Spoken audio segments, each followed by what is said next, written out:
วันที่18พฤศจิกายน2025ท่านพลจัตวาอุ่นคำศรีแหวนวงศักดิ์ผู้บัญชาการทหารสายแดนกองทัพประชาชนลาวพร้อมด้วยคณะได้เดินทางไปเฮ็ดเวียกอยู่สาธารณรัฐสหภาพเมียนมาเพื่อเข้าร่วมกองประชุมคณะกรรมการร่วมมือรักษาความสงบเรียบร้อยตามสายแดนลาวเมียนมาครั้งที่6ซึ่งสาธารณรัฐสหภาพเมียนมาเป็นเจ้าภาพที่ท่าเรือวังปุงสาธารณรัฐสหภาพเมียนมา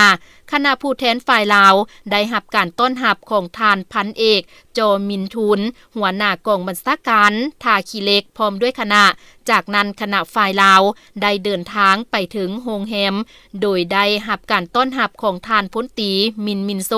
ผู้บัญชาการกองกำลังทหารรักษาดินแดนและกองกำลังทหารท้องถิ่นพร้อมด้วยคณะที่ได้ให้การต้อนรับอย่างอบอุ่น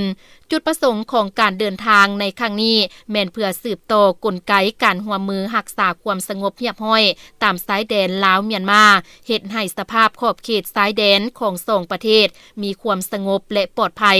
นอกนั้นยังเป็นการเสริมขยายความสามัคคีหักแพงและความไว้เนื้อเชื่อใจอันดีงามระหว่างสองกองทัพและประชาชนสองชาติลาวเมียนมาให้มีความยืนยงและนับมือพัฒนายิ่งขึ้น